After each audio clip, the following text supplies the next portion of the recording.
Hey guys, today we're going to look at the drills and techniques that I focus on with my beginner goalkeepers. The beginner goalkeepers need to know a few things in foundation techniques. So we need to make sure that our beginner goalkeeper knows that they need to get in the keeper ready position and make sure what a keeper ready position is. Correctly, you want to be down on a squat with your actual palms pointed towards the other player. You want to make sure that you're on the tip of your toes. So to practice this, I make sure my keepers practice going up and down and actually practice shuffling just in the same position in the keeper ready position. You need to make sure that you have the keeper ready position down pat. I will not take a goalkeeper out to the field if he's not ready with his keeper ready position. The next thing that I like to do is make sure my keeper can run and get set in the keeper ready position as fast as possible. So I set up 2 cones and make sure that he can run and stop right on the actual cone and get into the keeper ready position with his body centered with the ball. You always want to make sure that your body is centered with the ball and that you're down low on your toes. You want to make sure that your hands are down low because it's much easier to pick up your hands than to drop them down. The next step I make sure all my keepers work on is shuffling. Shuffling is how we're going to get to the ball. Just like I said, keeper ready position is the most important thing in goalkeeping. When you're shuffling, you're actually moving in keeper ready position. What this does is gives the keeper a much better chance to react to a soccer ball and get in the right position while he's moving. So to do this, I always make sure that I'm doing one big step followed by another step, but I'm never crossing my feet. If you ever cross your feet while you're shuffling, you're not going to be able to dive. Never cross your feet, just practice shuffling quickly, get your body low to the ground, get your butt low to the ground, and practice shuffling. Not only is it going to get your leg muscles much stronger, it's also going to get you ready to get to the soccer ball whenever you need to. After we get our keeper ready position and shuffling down, we want to make sure that our keepers know that we're never going to dive backwards. If you look at diving backwards, you're not going to get the right angle. You want to get the most angle to push the ball forward or around the post. If you go backwards towards the goal, the ball is going to bounce off your hand and still bounce into the goal. You want to make sure that you're always stepping forward and stepping into the save and stepping and diving forward. You want to push the ball forward, never go backwards.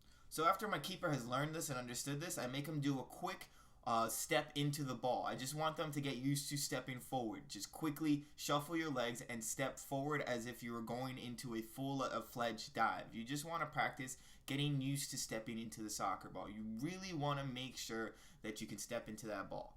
Now that we have what I believe are the 2 most important steps in goalkeeping for beginners, we need to make sure that we know how to dive. A dive is very easy and you just need to know what your body needs to do for the dive. The first thing that we were practicing is our keeper ready position to our lunge. Once we get to our power step or lunge, you want to balance on one foot, step and actually reach your chest over the foot that's stepping forward and swing your back leg around. When you swing your back leg around and when you're stepping over your body, you're producing that energy and inertia to swing your body up and over towards the soccer ball. And a huge thing for young goalkeepers is holding the ball at the first time. It's very hard for young goalkeepers to get a good hold. So there are 2 ways to hold the soccer ball. There's the first way, which is the W position. You just put your hands in a W. And then the second way, which is my preference, the diamond. You just make your hand into a diamond and you always want to get your hands on top of the soccer ball. Getting your hands on top of the soccer ball will give you the control that you need. If you do end up missing the ball or not being able to hold it, you can throw it straight back down and catch it back on the rebound. Always make sure that you're catching the ball in the air at the highest point with your hands on top of it. Never have your hands pointing towards the actual player, but have your hands pointing down. Pretend like you're playing a piano. When my keepers do catch balls, I want to make sure that their hands and arms are outstretched to the farthest point and that we're catching the ball at the highest point possible. Not only is catching the ball at the highest point the safest thing to make sure that you're getting the ball before a striker can tap it with his head, it's also the best way to hold the soccer ball. You want to make sure your hands are outstretched and that you're really getting a strong hold on that soccer ball. If your hands are any closer to your chest and you do what we call T-Rex hands, you're gonna bobble the ball and it's going to actually fall down in front of you or you're just not going to be able to get a good hold. So to make sure my keepers are practicing catching the ball with their hands outstretched and with their hands on top of the ball, I just make sure that you throw the ball at the ground, you catch it when it's bouncing up, and you practice either the W form or the diamond form. Just make sure getting your hands on the soccer ball and doing a nice strong hold. Hey guys, thank you for watching the first part of my goalkeeper foundation training.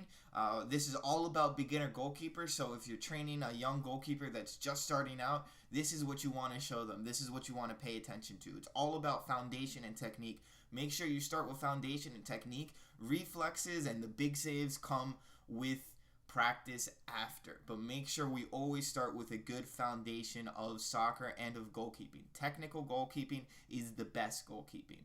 Thank you guys so much for watching the video. My name's Alberto. If you did like it, please click like. If you haven't subscribed already, please subscribe. If you know someone that's looking for goalkeeper training, please tell them about the website. I love to get new subscribers. Thank you guys so much, and I'll see you guys again very soon.